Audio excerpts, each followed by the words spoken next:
Good evening. My name is Hala Modelmog, and I'm President and CEO of the Woodruff. Oh, sorry.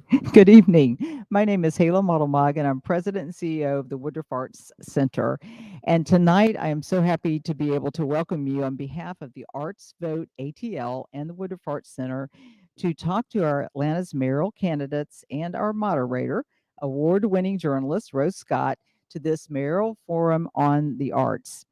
This evening is important because the voters want to know directly from you, our candidates, what you think about how the arts affect our cultural landscape and provide succor to our community. And there is no denying that art is powerful. It provides opportunity for everyone to flourish, regardless of your race, ethnicity, religion, or socioeconomic standing. It's a great connector, bringing people together to laugh, to cry, and share a similar experience. And very importantly, it is the guardian of our community's history and narrative. Yet, in Georgia, we still rank 49th in public funding for the arts. And there are many efforts going on here at the Woodruff Arts Center and many other arts organizations providing access and educational programs, but we need help and more work needs to be done.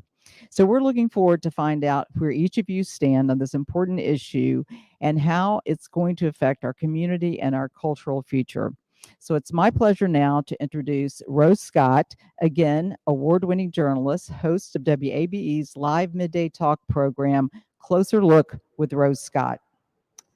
Thank you, Hala, and thank all of you for joining tonight's Atlanta Mayoral Forum on the Arts. Now, this is the only time you'll hear the mayoral candidates solely focus on the arts and the intersections that affect the quality of life for Atlantans. Now, perhaps arts and culture doesn't immediately come to mind when we talk about quality of life, but think about how important community-driven arts programming is to so many different populations. Now, I'll ask the candidates to weigh in on how important that is and provide insight as to the best practices to create a fair and equitable approach to Atlanta's arts community. Now, we've got a lot to get through tonight, so I want to first start by saying Councilmember Antonio Brown was scheduled to join us, but he is ill, but he did immediately let everyone know that he would not be able to make it. So we wish Councilmember Antonio Brown the best and hope he gets better. So let's meet the candidates who are here.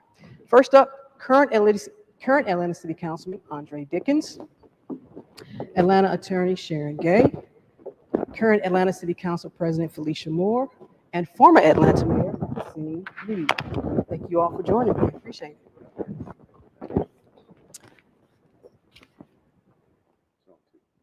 Let's begin here because when we talk about arts and culture and the Atlanta community, I'm going to ask each one of you to open up with a statement on why you feel it's important for the city to have a direct approach to the arts community, especially as it relates to equity.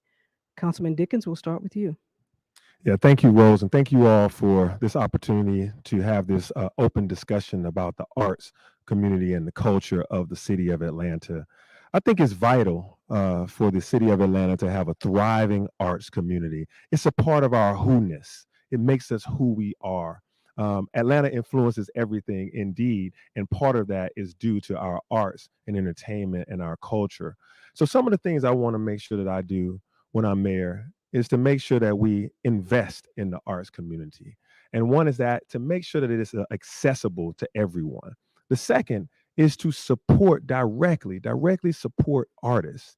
And then three, I want to make sure that we have equity at the hallmark of all of our sponsorships and our funding and support of artists. And then four, I want to make sure that as we're in this pandemic, that we come back and we have a revigoration of our economy, our creative economy, that we revitalize it and come out of this pandemic thriving. And then five, of course, to make sure that we cultivate this arts community for the future generations. I think Atlanta's future depends on how well we prepare our young folks at APS and throughout the community on being a part of this arts community now so that they will have opportunity in the future. Thank you so much, Councilman Dickens. Sharon Gay, your response. Yes, good evening. Thanks to everyone for hosting this forum and to Rose for moderating. I found during the pandemic, the thing I missed the most was live performance. Some people, I could work remotely. I'm sort of miss my colleagues, but what I really missed was the opportunity to go into a theater, to go into a concert hall, to watch a ballet performance, to really see live performances because there is no substitute for that. I found that I seized upon any opportunity to watch a Zoom or a live stream of some performances. I was watching performances from all over the world just because I craved that connection. And so as we hopefully soon come out of this self-imposed isolation we have because of the pandemic, I really want us to seize the opportunity to engage with our creative community. We are attracting it to Atlanta what people call the creative class, and we use that opportunity to build a creative community. We have had a richness of the arts. Our Kenny Leon just won his second Tony last night. So we've really had a rich and varied arts culture for many years. We've invented entire new art forms in Atlanta. We've had visual arts, performing arts, great museums. But every great city in the world has great art because they support it. Art does not exist just by private philanthropy alone. And we've got to be clear about that and serious about that in Atlanta. If we want to be the great city that we say we are and that I believe we are, we're going to have to be intentional about our investment in the arts. We do some things already as a city. Of course, we have the percentage of capital projects that goes to the arts. We have some small grant funding for the arts in the city, but we need a more intentional partnership with all of our arts organizations to make sure that we maximize the investment that the city does and that the private sector does, and in a way that is the most equitable possible. Thank you. Ms. Moore. Thank you for inviting me to this important conversation. And so, yes, the city has had a direct approach. I know that some of the things that were mentioned and other things we have definitely leaned into making sure that our arts community is a part of what we do in Atlanta. But of course, we can do more. And we need to find ways to integrate it in more things that we do at this city. As it relates to equity, that means equity as well, and stories being told, expressions being made, and images being seen across our great city. We see that starting to happen a lot with our murals that are really kind of telling a story of what's going on in common culture and in the past, and making sure that they're lifting up great voices. And we need to make sure we do that across the city because we have a lot of stories that are not being told in the city. So whether it's by painting, or whether it may be by vocals, or it may be by stage. The city can involve themselves in many ways, and I hope we'll get into more of those as we have this discussion. So yes, a direct approach and equity at the forefront. Thank you. Mr. Reed. I believe that cities have souls, and I believe that great cities have great art and great artists.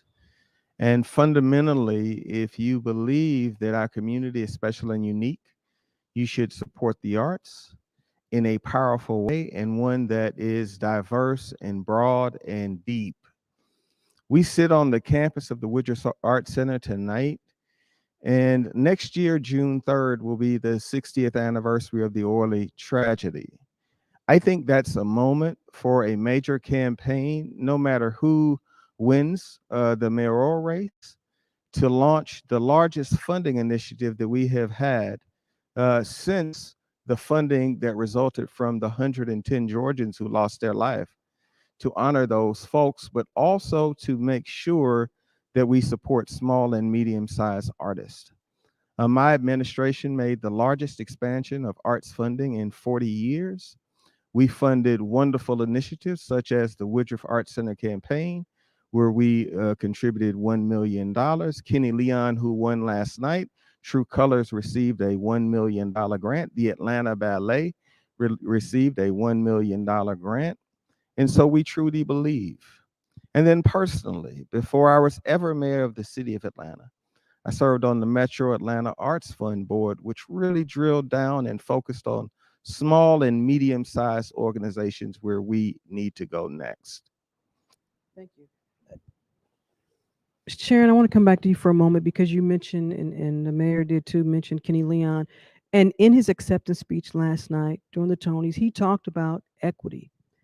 And when you think about also from the tragedy that Mr. Reed mentioned to last night's win for Kenny Leon, what have been the challenges in the past? And what are you willing to admit that administrations, even the one that you worked in, there were some missteps or missed opportunities?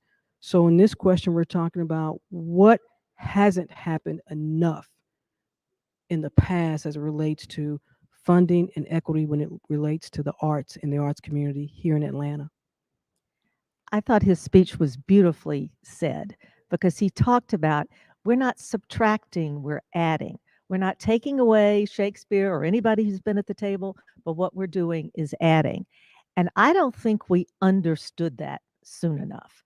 I think as we begin to talk about how we teach history more comprehensively, we were slow, I think, as a community, as a country, really, to understand how important it was to show diversity of not just performers, but also playwrights, composers, dancers, choreographers, and bring that broad breadth of the diversity and richness that is Atlanta and is our country into all elements, whether it's director, as Kenny has been. I'll never forget, I had the privilege of being at the one of the previews when he for the first play for which he won the Tony for directors, Fences. And at the intermission, because we were just thrilled to be there, and we look over and there's Kenny in his red tennis shoes standing at the back of the room just watching the reactions. And I remember being so proud that he was an Atlantan, but he was unusual at that time. And that wasn't that many years ago. Here he was, a Black man directing a play on Broadway. So I think we have some catching up to do. Certainly, this city ought to be a leader in that regard. President Moore, same question to you. What hasn't been happening in this city that you are willing to admit that all the years you've been on city council, you all have maybe not paid enough attention to as it relates to the arts community? Well, what I've heard from artists in the art community is they feel that there's just been a recycling of the same funding, people that we fund, that it's not open enough. And so we certainly want to open it up and make sure we have new entrants. Also, make sure that we are cultivating the new talent that's out there so that they will have the capacity to do better. And those who have done well, making sure we have the opportunities for them to showcase their talent. Because I'm hearing they're having to take their talent to California and other places. And particularly since we are now really a big point of the movie industry, we need to be making sure that not only are we talking about people who can be stagehands and camera operators, but are we helping the arts community to cultivate the talent that we can also see them in the movies from Atlanta, as well as the backdrop of our city of Atlanta. So those are just a few places I believe we need to really lean into our up and coming artists and give them opportunities, and also utilize some of the vast space that the city of Atlanta has to open them up so they can practice, so that they can hone their craft. There are many things that we can do that we haven't done. Ms. Reed, missteps in the past as it relates to funding here in the arts community? I think that's a terrific question. What we're going to have to do is to change the standards around the number of years you need 501c3 status. So right now for grants, if you don't have 3 years of financials and 501c3 status, it's very difficult to compete in the grant pool at all. And then once you get to 3 years in 501c3, you're competing against seasoned organizations who compete and compete and compete for this small pie repeatedly. What we can do for new and small artists, less than $1 million in terms of NGOs and nonprofits, is to give them a toolbox, a coach, the appropriate representation that they need to make sure that they can have a strong 501c3. And we need a grant section that focuses on people who aren't 3-year organizations plus. The second thing we've got to do is make the pie bigger. The pie has stayed relatively the same size, with the exception of the expansion that we were able to contribute, but the pie's got to get bigger. And so the pie's got to get bigger through a massive campaign that I believe that we should have next year. I believe that Maynard Jackson's ordinance, which required that a specific amount of funds go towards capital projects, needs to now flow to organizations We need to double the size of it and change the statute. And I believe that we need a permanent revenue stream for arts organizations that generates between 12 and $14 million a year, modeled after the Denver, Colorado model. Thank you. Councilman Dickens, missteps in the past and how to correct them. Yeah, I think one of the very first fundamental things that we have to do is listen, and listen on an ongoing basis to the arts community. Part of this is to codify an arts and culture and creative economy advisory council to the mayor. This group will work with the Office of Cultural Affairs, but it's to have an ongoing listening. Too often we listen once and we try to make recommendations and then try to go from there. I think that in order to listen often, you get shared values, shared vision, and then a pathway to implementation. So that's one thing that's very critical. And when you listen, you'll hear what we've been hearing, which is that equity is at the forefront of what the artist communities is communicating to us. What they're saying is we need a diverse set of artists to get direct funding, to not be afraid to fund artists directly for what they do, to be able to support them. For too often, we've gone through large organizations and hope that there was a trickle down effect, or large organizations who already have philanthropy groups and great capital campaigns. But just like in the small business community and nonprofits, the city has had to listen to now recognize that there's a pathway for us to go deeper into those organizations that are smaller, and even to the artists themselves. They need direct support because this is a different type of industry. And they also need technical support. What they do as artists is they create, but they don't need to spend a whole lot of time with government documentation and paperwork. They are not, they don't need to be spending their time doing that. And that's why we need to have special attention and support for them, and also eliminate waivers. Waive all the application fees and those sorts of things. The third thing that I'll say is we definitely need to increase our funding. And that goes to the various direct grant fundings that we have. I know Mayor Bottoms took it from $1 million to $2 million. The goal was to get to $3 million in the funding capability for grant making. We need to do that immediately. We also need to work really, really hard to expand how much money that we have for the arts. And that would be, we're at the 1.5% right now for major projects. We could expand that and do more. Thank you. President Moore, I'll start with you with this question, because all of you have talked about something needs to change. So within your administration, if you are elected mayor, do you see yourself leading some type of implementation, some changes in how you all even begin to think about funding? And that may mean overhauling the Cultural Affairs Bureau, that whole department. Would you support something like that if elected, President Moore? I certainly, I certainly would. I mean, when I go in to office, we will be looking at a variety of offices and overhauling. And so we need to also look at the Bureau of Culture, the Office of Cultural Affairs, which is in the mayor's office. So that person who is running that department will be directly reporting to me.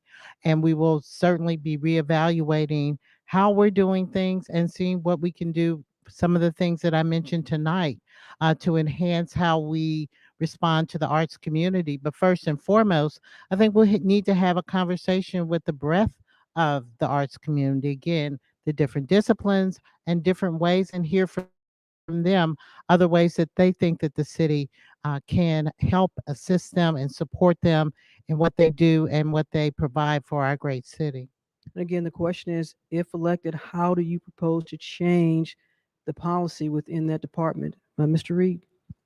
I think that we need to enhance and change the people in many respects. So first of all, the entire departments need to get stronger, and it needs to have a bigger budgeted function where talent is drawn from the arts community. So since it reports directly to the mayor, you go to the council for additional personnel for it, but you really lean on the arts community in order to find the personnel.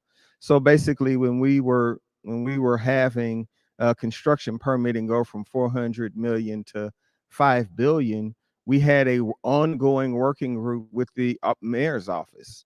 Now, the example I gave you is in the business setting, but I think the same is true in the art setting. I think that there should be a working group that works directly with a team staffed by the mayor's office, where we go from recommendation to execution. And it would really be my role to fund the initiatives that came out of that work. And what we've proven adept at in the past, meaning under my leadership, is securing resources that had never been secured before. So we provided additional arts funding through Renew Atlanta, for example. We provided the grants that I talked about. And so what we need to do now is we need the next plan for arts in the city of Atlanta. So we know that Penny McPhee worked on an important document, and that document said we needed to get to 12 to 14 million in funding. So I believe it's my responsibility as the mayor of the city to find what it takes for us to have 12 to 14 million dollars in reoccurring revenue. That's how I believe you're going to touch the small arts organizations. And I go back to the point I made before. A small arts organization that's 100,000, 200, 300, 400,000 typically does not have 3 years of 501c3 financials in the shape that are required to receive grants. So we need to be shoulder to shoulder with those folks. Councilman Dickens, what about you? Overhauling the department, the Cultural Affairs Department? Yeah, I think you have to look at every department, and I think this is definitely one that you have to look at as well. The term overhaul can mean as much as a significant change to the overall structure, or some tweaking and some tailoring to the times. And I think that what you look at is you look at art as infrastructure. Is how I see it right now. Just as roads and bridges, we've experienced that through this pandemic, how art has helped us get our way through. It's allowed us to live and thrive. And so I think when you look at it as infrastructure, you try to find the Office of Cultural Affairs broadly across the entire dynamic of all of our departments. So that's in city planning, as we look forward to trying to create a real arts district in the city of Atlanta. So to do that, you have to make sure that Office of Cultural Affairs, if that continues to be the name of it, Office of Cultural Affairs is embedded in decision making that happens in city planning, in the Department of Transportation, in our public works, of course, in our parks and recreation. And so to be able to think about how we have exhibition space for artists to display their works throughout the city, whether that's in parks and recreation or whether that's inside a city hall or other government buildings. I think we have to look at it broadly. And that's why I said we have to codify an advisory council that communicates to us on an ongoing basis ways that we can improve it. And just like in the first 100 days, I'm going to look at all customer facing, I'm going to audit all customer facing departments of the city. The Office of Cultural Affairs will be a part of that next wave. Ms. Gay, same question to you. Yeah, I like that the Office of Cultural Affairs is within the Office of the Mayor. It used to be buried down in the Parks Department, and I'm glad it's there because I think what's important is too much of the way we govern in the city is in silos. It's not anybody's fault necessarily, it's just the way we've worked it out. So by having something that's led from the mayor's office, you can focus on the arts throughout all of city government, city infrastructure, as Councilmember Dickens said, but make sure you're maximizing your opportunities to use the parks, to use the recreational centers, to use other public buildings to be a showcase for the arts. And that really requires leadership from the mayor's office. So I think it's probably in the right place. How many people and what they're doing requires a fresh look, but empowering them to work more broadly across the city departments, I think will help us maximize the impact of city resources and city assets as they connect with the arts. The other thing I think we need to be really mindful of is our arts organizations come out of the pandemic. Of course, it's been an extraordinary burden. The PPP program and the CARES Act funding has helped, but all of our arts organizations, from the smallest to the largest, have undergone quite a shock. And I think we need to organize sort of philanthropic and civic leadership resources to help them navigate out of that in a healthy way and taking the opportunity to look forward. And I think that's something the mayor can bring leadership around. I also think it's important just for the mayor to show up, safe distancing and all, but I think it's important for the mayor to show up at performances, and I would. Now, all of you have talked about the importance of the department, whether it's overhauled or not, but then there's another aspect, and that is transparency and ethics in terms of the process. Would you support an independent entity making sure if there are questions, if someone has an allegation that perhaps the process isn't fair as it relates to funding, would you support an outside entity in terms of accountability and ethics and making sure that the process has been fair? Mr. Reed. Absolutely. The cornerstone of ethics is disclosure and transparency. So I certainly support an independent entity where there are questions regarding the funding, certainly funding that's distributed from the city of Atlanta. It's important, it's needed, but fortunately, in the art space, the granting process, to the best of my knowledge, certainly with Mayor Bottoms and during my administration, proceeded very well. The emphasis that I would place once again is on our organizations that don't have the technical capability to meet the high standards that are required for the level of transparency you discuss. Mr. Dickens, transparency and accountability. Absolutely. We need to have transparency and accountability in all parts of our government. Ethics is at the forefront of my administration. It's at the forefront of my city council office right now. And so I think that when it comes to the arts community, we have to be diligent and thoughtful and very, very forward thinking on how we go about maintaining integrity in all operations, in all of our contracts, in all of our grant making. It's important for us to have that trust.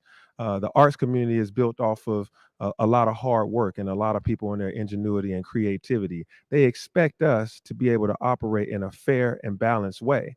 And I think, as you mentioned, external, watchdogs and oversight, I think that's very important. I can mention Heather Infantry and how she brought about a significant change to how funding occurred last year from grant makers that were nonprofit grant makers. Without her voice and without others that surrounded her to say, hey, this is unequitable. We did not have any Black-led organizations get funding. So it's not just about corruption, although a lot of things are about corruption, and corruption is necessarily, a cloud of corruption has to be eliminated. But this is about making sure that it's fair and balanced and equitable, and having that it reflects the city of Atlanta that we all want. And so I think that it's definitely necessary to have external watchdogs communicating to us in City Hall and into the greater arts community that this is what we say we want, and we're going to be data driven and be able to assess whether or not we're headed in the right direction, like was done last summer. Thank you. Ms. Gay, an outside entity in terms of Yeah, I have a accountability? concern about our grants process overall, not just in the arts, although it's important because we give to so many different organizations. But in terms of it just needs to be brought into the 21st century. We need to be, transparency is a value. Transparency is a value that needs to be built into the way you operate every single aspect of the government. And so the arts, the grant process, whether it's for our community development corporations or whether it's for art organizations, need to be as clear as possible about what you're seeking, sort of what values and outcomes the city is evaluating and prioritizing.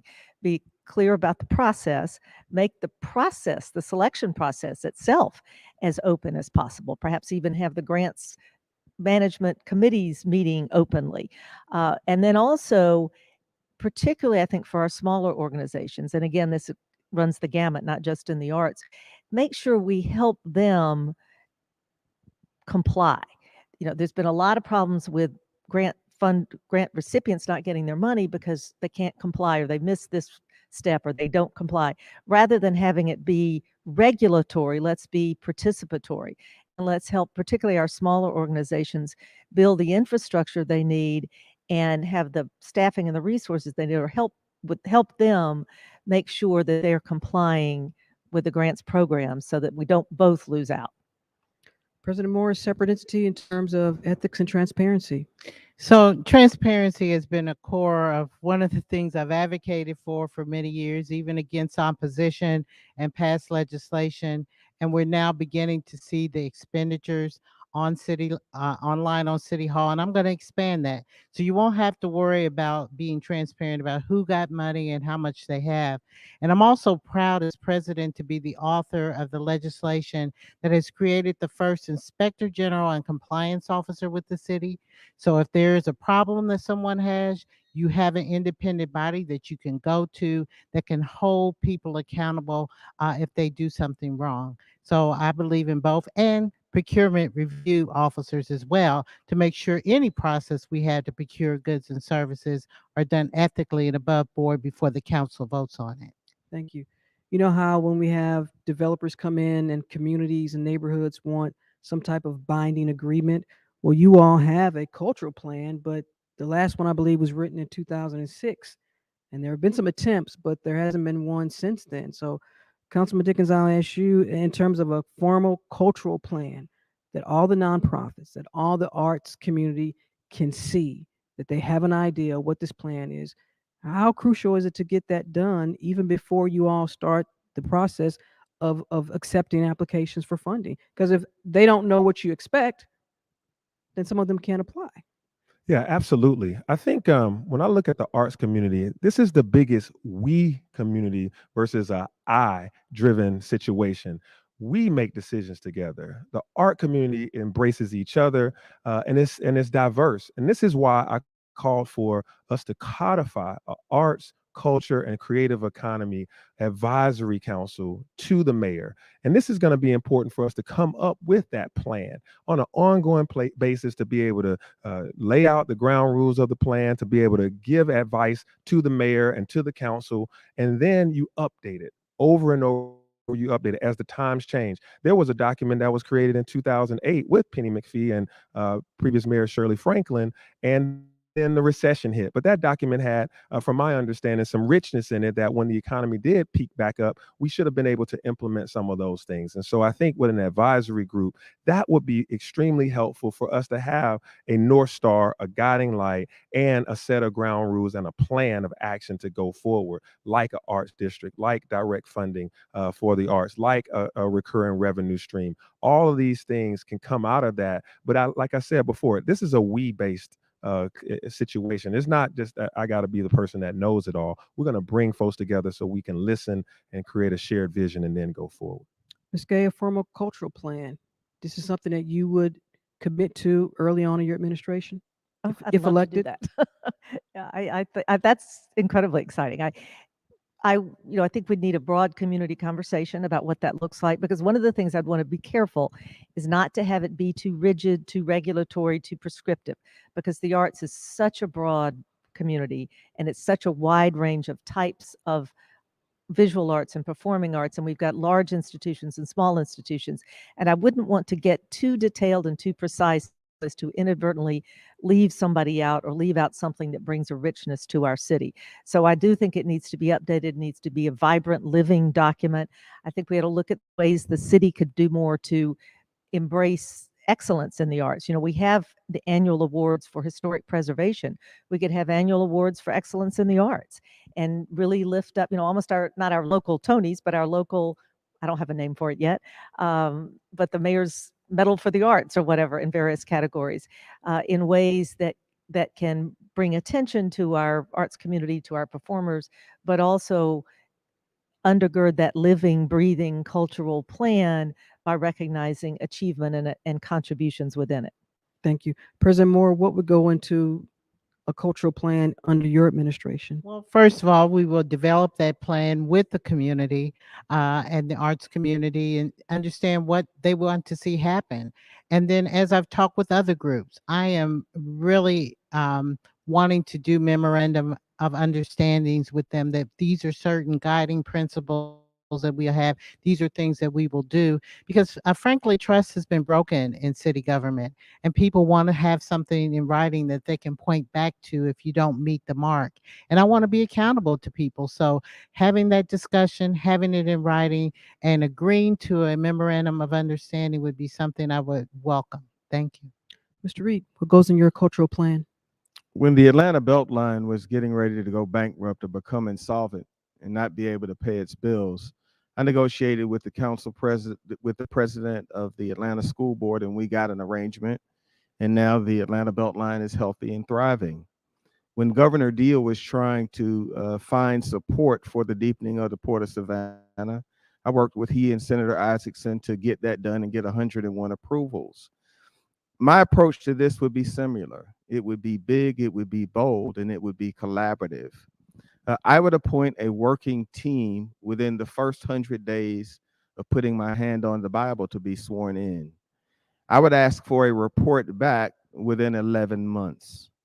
And I want a big, bold, enthusiastic conversation. And fundamental to the report will be an emphasis on small and medium-sized arts organization and a clear path forward to securing $12 to $14 million in annual funding for the arts. So that would be my guide in terms of the conversation. And then I would get out of the way.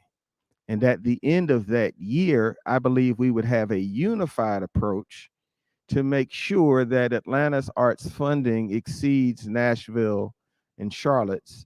And that would be the defining goal for us as a community. Finally, I'd get on the telephone shortly after being sworn in and call organizations, arts organizations that went broke because of the pandemic. And then I'd figure out if they would like to go back into their mission in arts. I'd figure out how to help them. I would call President Biden's administration and look at repurposing dollars that had been sent to COVID and send those dollars through Invest Atlanta to help the arts organizations that we lost who've given so much to our city. Thank you. We've identified the problem. You all have talked about a pathway and solutions. But one thing you can't predict is the economy and the market.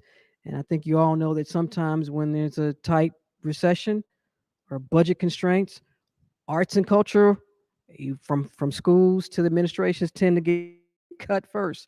So this kind of is on the heels of what Mr. Reed just said. So how do you propose to go outside and get more additional funding so that your administration wouldn't find yourself having to look at the arts department and slash that to meet a budget? I'll start with you, Ms. Gay.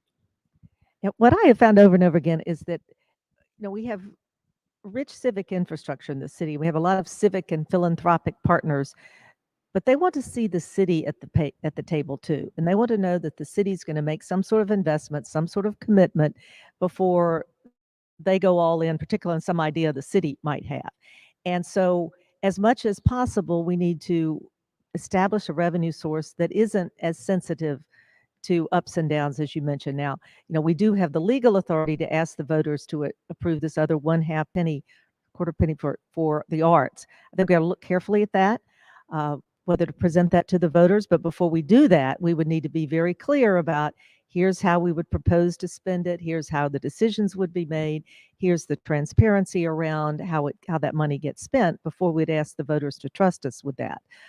There may be some other ways to go about creating a dedicated funding source. We have a separate particular property tax levy for parks. That's also something else we could look at, is whether there's a small tax levy that's specifically devoted to the arts. Again, so that you've got a reasonable recurring revenue stream, because you've got to build that consistency and credibility with the private partners in order to have them fully come to the table.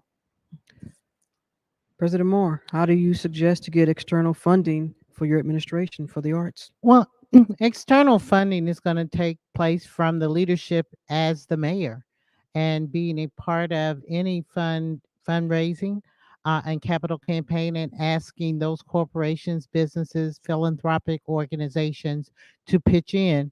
Of course, seeding money from the city as a start so that they know that the city is committed. But the mayor can be a very good fundraising tool and a vocal part of trying to raise those monies externally, as well as us getting creative about external options that we can put a surcharge on tickets, or there may be other ways that we can find that money can be brought into the city for arts. Mr. Reed, external funding. Sure. You referenced the economy and economies being tough and tough economic times. I took over the city during the worst recession in 80 years. The city was broke, had a $52 million budget deficit. And despite that, we contributed more to the arts in Atlanta than any administration in 40 years, as I referenced before. So I think that you can tell what I would do and where my heart is, and that I'm committed to this effort, understanding that there is significant improvement that is needed. In terms of how we would do it going forward, I think that we need to double what I call the Maynard Jackson rule. And I think that we need to change it so that it can flow to arts organizations, not just capital projects. I also believe that we need to look at the enormous increase that we've had in construction productivity in our city. And we need to tie a direct source for funding for the arts to going from 400 million in new construction permits to 5 billion. Some of that needs to be going to these medium and small size arts organizations. And then finally, it was my administration that created the room. It is a tenth of a penny. It's not half of a penny. I believe that the voters, if that was put to a vote, because of their passion for arts and green space, could be persuaded to add that tenth of a penny. And that tenth of a penny, if passed with the support of the mayor, would generate 12 to 14 million dollars, which would change arts across the entire spectrum in the city of Atlanta, all spent in the city of Atlanta, in the most dynamic way that we have had since the creation of the Woodruff Arts Center. Thank you. Councilman Dickens, external funding. Yeah, first, you asked, would you cut funding because of a economic downfall? And absolutely not. I would not cut funding from the arts, because as we see, arts helps our civility, our humanness, and our who-ness as we deal with violence, as we deal with a complete whole education of our children, as our health. I believe that art helps our mental health capacity. And so all of those things means that you don't cut the things that help you the most. And I think arts are a part of our solution set for crime and so many other things. So we wouldn't cut at all. We would actually expand. I would look at what Los Angeles has done. Los Angeles uses developer fees to be able to help have a revenue stream towards the arts. It's 1%. And I would look deeper into that with our revenue, Office of Revenue and others, to be able to see how can we do something similar to that, which can produce a significant amount of revenue that we can have to go to the arts community, to small and medium-sized organizations, and direct infusions to the direct artists. I also think that on top of funding, that we're talking about a dedicated revenue stream. We're talking about expansion of some of the already existing funding that we have. I've also, we right now are using the American Rescue Plan that has in there $12 million for small businesses, nonprofits, and arts. And it also has $4 million set aside for permanently affordable commercial space that can be used for artist lofts and event venues, et cetera. And that's something that we put in there as a council with this current administration. The last thing I'll say related to that is capital is important. Revenue is definitely important to it, but also being able to work together on some of the things that help, like housing, affordable housing, and to be able to have studios and lofts like what I worked intricately on, which is the Academy Lofts at the Adair Park, where I helped get the deed transferred, help get them money from Invest Atlanta, and help with their permitting. So now artists can live and work in an environment that allows them to thrive. And that did not cost us direct capital. That leads to my next question, because we want to take a deeper dive into focusing on those smaller nonprofits in the arts that are working through a lens specifically for communities that may be socially, economically depressed. So when you all talk about funding, should there then be just two separate or maybe three separate portals? Small, mid-size, large, and then should there be something separate specifically for those nonprofits in the arts that are working with socially economic depressed communities? Is that something you would support within your administration, President Moore? Certainly, I would look at that model. I think it would be fair, and then that way we're sure that they're not taking from the larger pie. But I think we can also expand it whether it may not be direct funding, but it's in kind. And if we can look at particularly our recreation centers that are in our community, other city facilities, we have a large building on Marietta Street that is underutilized, where we can offer space where they can also have their offices, practice, rehearse. So there are other ways I think that the city can also help. And I believe if we look at it in that vein, we're making sure that we're equitably giving everyone something from the limited resources we've discussed that the city has to offer. Mr. Reed, separate process, separate resources for those nonprofits that are specifically with a lens for communities that may be economically depressed. I believe the city of Atlanta should fund a specific unit of private sector individuals who help creatives on the business side who don't have the budget for that function. Creatives, by their very nature, are driven by passion and whimsy and the ability to commit to something that they see. But on the business side, that's frequently where that what causes them not to get off the ground, or even when they get off the ground, to then lose what they have because they can't meet the criteria to compete for grants. In my opinion, the city should finance, whether it is an accounting team, a legal team, who are used to working with creatives to support that function. The fancy word for it would be a toolbox of sorts. And it should be directed to the smallest arts organization and the ones who have the most funding challenges. I think the city should fund that effort. And I certainly believe that the city should have a separate category for competitions.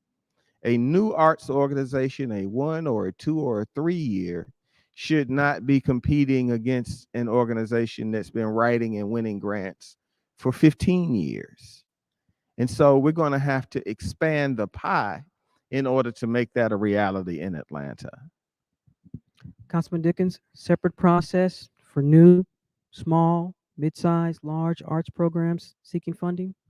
Yeah, I think there's definitely something that we can look into. I don't know if it's small, medium, large, or if it's time and duration in business, if it's some other criteria. But I think that having equity and fairness and support that delivers the impact that we're looking for is necessary. So yes, streamlining it for everyone, but definitely having technical support and advisors there for those small organizations that add so much value, particularly to low to moderate income communities. They provide a necessary stability and anchoring force in those communities, and they're supportive. And so I think that you support them in a way that allows them to quickly get through this government process and the grants making process so that they can get out there and do work while their creativity is fresh on what they want to do. I also think that you should leave time for this to not just be a grants period, but to always have an open invitation.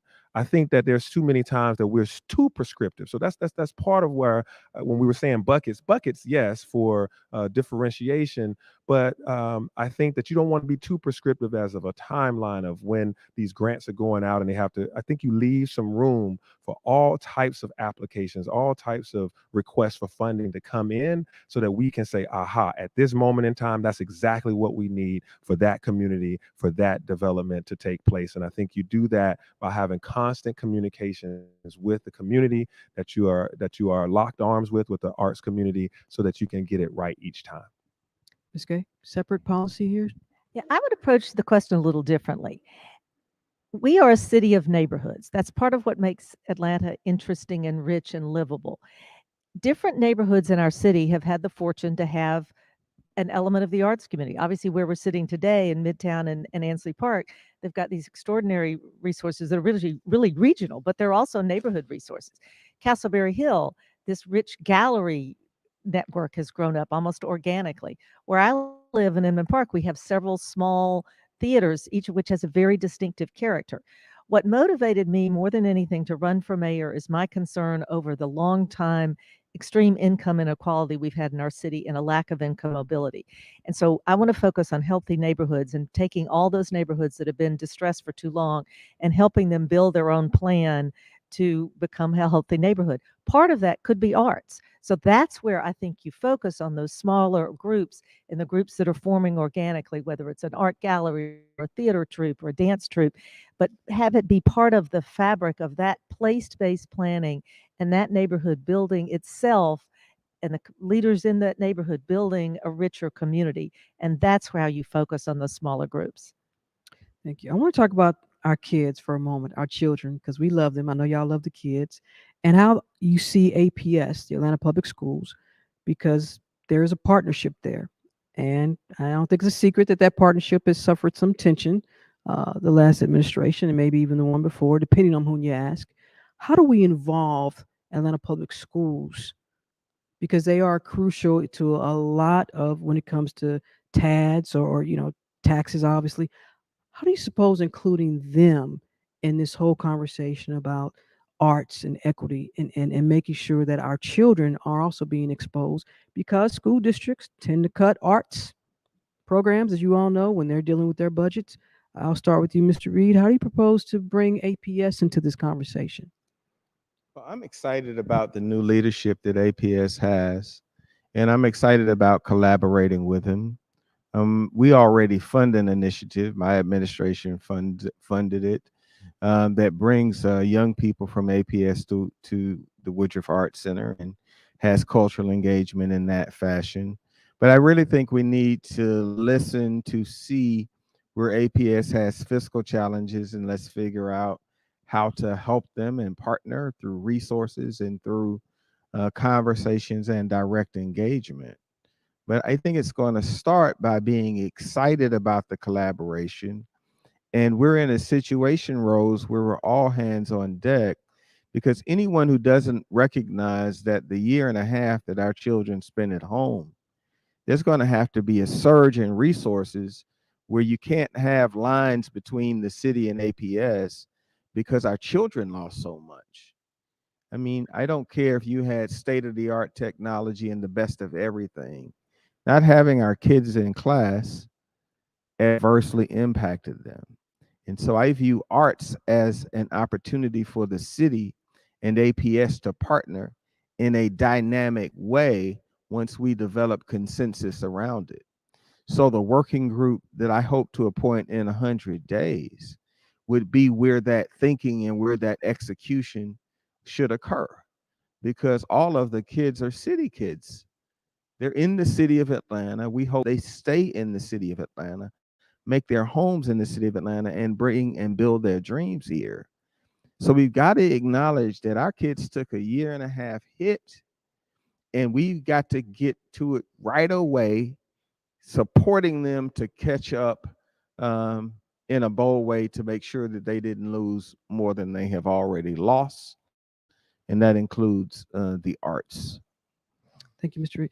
Councilman Dickens, how do we bring APS into this conversation when we talk about arts? Yeah, Rose, I have 1,000 answers to this, and this is so important to have our future with APS tied together to this arts community and to City Hall. This is vital. This is extremely important. As a product of Atlanta Public Schools and as the father of a daughter who attended APS, I want to make sure that the Atlanta Public School system and City Hall has a meaningful relationship. I'm the council member that created the first the joint commission that works between City of Atlanta and the Atlanta School Board. We have 3 school board members and 3 city council members that meet quarterly to go over things that work between the two, from after school programs to parks and recreation to all sorts of things. And so what I'd like to do is make sure that, as I said earlier in my 5-point plan, the 5th part of that is to make sure that we cultivate Atlanta's arts community for now and for future generations. That means Atlanta Public Schools. That also means, when we talked about Kenny Leon, he gave a shout out to Clark Atlanta University. So it is important to talk about the whole education from K to 12 all the way to higher ed. And that's part of of that advisory commission that I talked about. Atlanta Public Schools art department and leadership will have a seat at that table when we're talking about how to build out this creative economy and how to make sure that we plan for the future. In addition, all of the deeds that we have with the city of Atlanta, those school deeds need to be given back to the school system. And that's what I fought for and did a significant number of as a city council member. One of them led to the Adair School going to be able to come this academy law that now artists can learn from. So I want to make sure that our youth are able to go around our city. And the last thing I'll say is they should be able to go for free to at any time to Woodruff Art Center, to all of these great places where they can get culture. And I think that we can have a pathway to train to have them do that for free. Thank you. Ms. Gay, how do we bring APS into this conversation? Well, first of all, I would show up and say, I'm here to help. There's no reason for the mayor to be fighting with the school superintendent or the chair of the school board or the school, well, whomever. You know, if you have disagreements, do it in private. But we're all represent the same people. We're all trying to achieve the same outcomes for the same group of people. I would have a sub cabinet that consisted of the chief operating officer, the school superintendent, the head of the housing authority, the head of Invest Atlanta, and maybe a couple of other internal departments where we had a regular working relationship, so we can figure out how best we can help the school system on all things large and small, as simple as this school needs a sidewalk for the 2 blocks surrounding it, to a larger things of the mayor has, through the role that the mayor has a part, you know, a role and relationship and partnership with a lot of the philanthropic and arts community. How can we leverage those relationships to maximize their exposure to the schools? I grew up in a little town and I had we had no arts. I had no exposure to performing arts other in my little town. I had to come to Atlanta. And I missed out on a lot of what we could be doing in our schools because we have the richness of our arts resources. And it's so important for children who don't necessarily find their expression through sports to have that opportunity to find that expression through arts. And I think a lot of that is something the mayor can do through active collaboration and partnership. Thank you. President Moore, how do we bring APS into this? Yes, first of all, it's time out for contention, and it's now time for collaboration with the Atlanta Public School System. That's just a start. And as it relates to the arts, this is a way that we can expand funding and more opportunities for artists to participate. I would love to see, one of the ideas I have is to make sure that a school is attached to a recreation center where after school, the buses will bring the kids there. They can get their homework, get a meal, and then they can maybe do arts programs and other activities. And if we can match our money with what we are providing at the city with funding from the school system, we can provide more opportunities for artists to enrich the kids' lives. Because as you know, and I know, funding for school and curriculums about art have been cut, and we need to make sure our kids have those opportunities. Let's talk about infrastructure. Now, y'all know that City of Atlanta got buildings all over the city, some just sitting there. Would you support taking those unused buildings and properties and perhaps supporting them by refurbishing them, making them available for certain arts communities or creatives at low or no cost? Is that something you think your administration would commit to and then support it? Councilman Dickens, I'll start with you. You're not a congressman. The answer to your question is absolutely. There's a lot of vacant properties, whether that's property that's owned by the city of Atlanta or owned by the Atlanta school system, or owned by businesses that are looking to sell their property because they don't want to function anymore as whatever they were. And so we should be able to help retrofit those properties for a number of purposes so that they can be used for the arts or used for affordable housing, but they need to come to some productive use that benefits society. I think that's why we put in to the American Rescue Plan $4 million that could be set aside for affordable commercial spaces that can be used for small businesses, nonprofits, or the arts. And I also think that that's a good example of what I did with the Creators Project, where we can transform the Adair School to something that now really helps artists be able to live, work, and operate in the same space. I think it's important to look at, my goal is to have 20,000 units of affordable housing built or preserved. And there's a lot of things that are becoming old that we want to make sure that we incentivize the landlord to be able to keep up to standard without increasing the rents. And that is very important for housing as well as small retail space for creatives, as well as for gathering spaces for artists, et cetera. So I think that, yes, we need to do that. And we'll do that with city planning and with the Office of Cultural Affairs working together. Ms. Gay, all these unused buildings around Atlanta? I think there's a real opportunity to use surplus school properties, school buildings, as well as city buildings. They probably have more than we do. But with important caveat, do not dump junky buildings onto the nonprofit sector and expect them to do something with it. Often these buildings are not in great shape. They may be full of asbestos or lead or need complete retrofitting. So we shouldn't just dump things onto the nonprofit world without a real clear plan for helping them get to success. One example I can think of is the Little Five Points Community Center. It used to be a school, and then it became a community center, which does all the things that community centers do, everything from NPU meetings to voting, but also the Horizon Theater is housed in that same building. And it's kind of clunky, and it takes fundraising and takes a lot of capital to make it workable and viable for those organizations. So I think but it provides a richness and a multi-purpose for what really would have been just an abandoned building. So I think it's a great opportunity, but has to be done very carefully and thoughtfully to not be an albatross. President Moore, unused buildings? Well, I think we have to have control of that building to be able to allow that to happen. And so I mentioned earlier, I think maybe a couple of times, that we have fully functioning buildings that the city has, that there are spaces within those buildings that can be utilized. And then also we have property that's in the land bank authority. So it may be, if there is a perfectly situated property that's vacant property, if a arts group wants to have access to that to build their building, we can do that. Or if it's a small, more neighborhood friendly type atmosphere, they can do it in a vacant home that we can refurbish or help them to refurbish. So I think there are opportunities, but we first have to have control of the property. But I would like to start with fully functioning, available city spaces that we can allow them to use. Mr. Reed, unused buildings? I Properties? think that you should start with the phone calls. The number of arts organizations who we're talking about who've been ongoing for more than a year is less than 100 that have more than $250,000 in philanthropy that they're attracting. And I think you should get on the telephone with them one by one and find out what they need. And I think you should make that capability with the building inventory.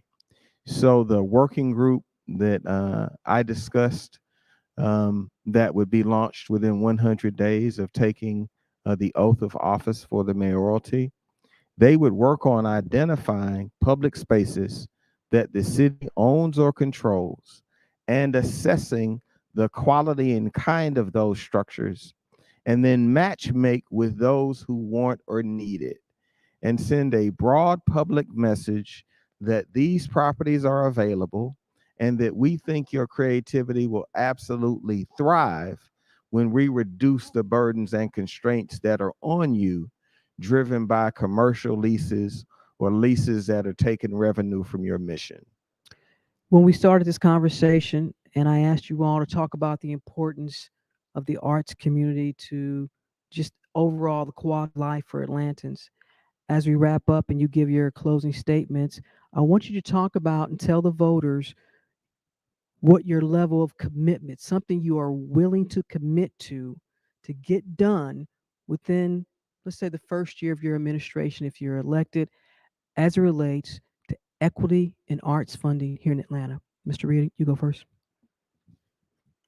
My administration appointed the first chief equity officer in the history of the mayoralty because we understood that folks who have always not had access weren't in the room.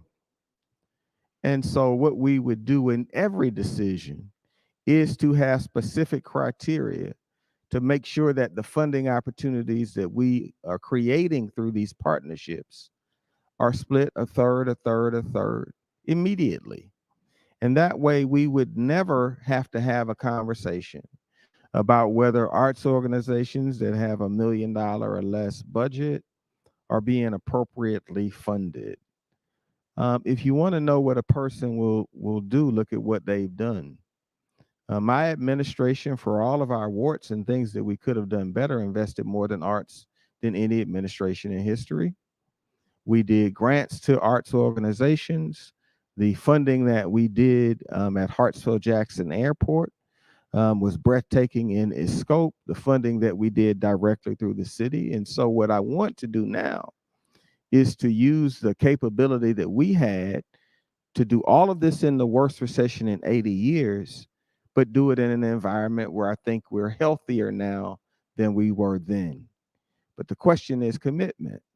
And what I'm going to commit to is within a year, I'm going to figure out, in partnership with the folks that we discussed and others that I may not know, to solve the problem of finding 12 to 14 million in annual revenue for a broad arts initiative. Focus on arts organizations within the Atlanta city limits. And so within 1 year, I'll be able to come and visit with you on your show and tell you what we're going to do to solve the biggest problem facing the arts community in Atlanta. And that is a dynamic, significant, ongoing source of funds. I will solve that within 12 months. Thank you. President Moore, what can you commit to voters that you will do as it relates to the arts, community, and equity? Well, as it relates to a commitment and equity, equity is extremely important because I know that we have people that are living in communities with challenges, and many of them need an avenue to express themselves. And I remember as a child how arts was important to me. I was in plays, I was giving speeches, and so those points helped me grow to be the person that I am. So I'm committed to the arts, and what I will commit to in my administration is making sure that I bring everybody to the table in all disciplines. So I am clear about what they want and then come up with that memorandum of understanding as to how we will move forward. I don't want to assume what people want. I want the arts community to tell me, and I will deliver that as their mayor. Ms. Gay, what can you commit to in the first year of your administration if elected? 3 things. First, I start with the equity portion, the end of your question. I'll start there.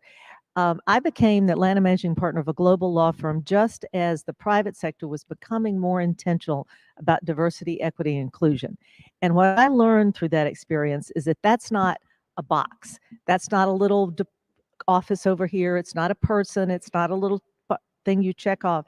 That has to be baked in the culture of everything you do. Every decision you make has to be done through the lens of diversity, equity, and inclusion. So I would make sure that we're bringing that lens, that value to the decision making for around the arts. That would certainly weigh into, so that's point number 1. That would lead to this fresh look at the grants process and the overhauling both on the evaluation side and the equipping the donee side, but bringing that lens into how those decisions are made as well. The third thing I would do is work closely with the philanthropic community and our civic leaders to identify together, here's a goal, here's a stretch goal for additional funding for our arts community. Here's what it's tied to. Here's what we're proposing, and here's what we'd be using it for, and then find the best way to get the city to have its skin in the game, if you will, to generate those private dollars. Thank you. Councilman Dickens, what will you commit to if elected in the first year of your administration as it relates to arts and funding and equity? Yeah, I mentioned some of them. One is that we will establish and codify an arts, culture, and creative economy advisory committee that will work together to come up with a plan. That's one, and it will be inclusive of APS as well as higher ed and the diaspora of the arts community. That's one. 2, we will actually establish an exploratory committee to look at an arts district in the city of Atlanta. 1 or more arts districts. You can create an arts district organically, or you can plan it. And this is something that we can do here, and that will be fantastic for the growth of the city and the arts. Thirdly, we will make sure that we will revitalize and revigorate coming out of COVID-19.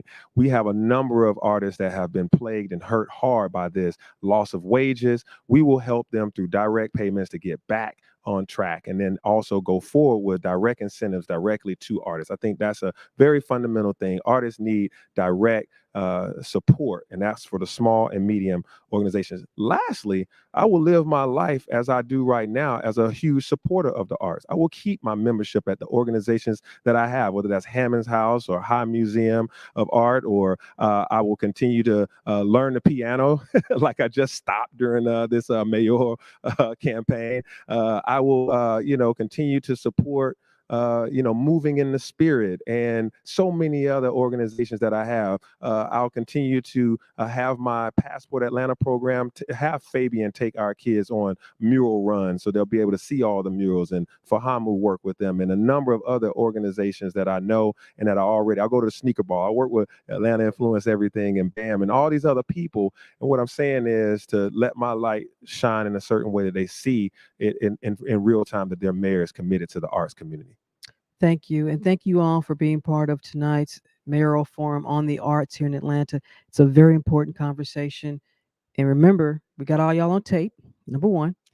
And number two, if elected, you will come on Closer Look and talk about all this again. So thank you all. Andre Dickens, Sharon Gay, Felicia Moore, Kasim Reed, thank you all. Turn over now to Heather Infantry. Hi, everyone. I'm Heather Infantry, and I have the pleasure of closing out today's forum on behalf of the ArtsATL committee with a couple of thank yous. So first, I want to thank our funding sponsors, the Community Foundation for Greater Atlanta, MailChimp, and the Transformation Alliance by way of Generator. I also want to thank our media sponsor tonight, WABE. Of course, we want to thank our candidates who joined us this evening, and to Rose Scott for her masterful moderation. Tonight's forum is recorded and will be posted on YouTube after tonight for you to revisit and to share widely. We are continuing this conversation around arts and culture and its importance in our city through council conversations during the month of October. So we invite you to stay tuned by following us at ArtsATL. That's ArtsVoteATL, actually. ArtsVoteATL, both on Instagram and on Facebook. And of course, don't forget to vote November 2nd. Thank you and good night.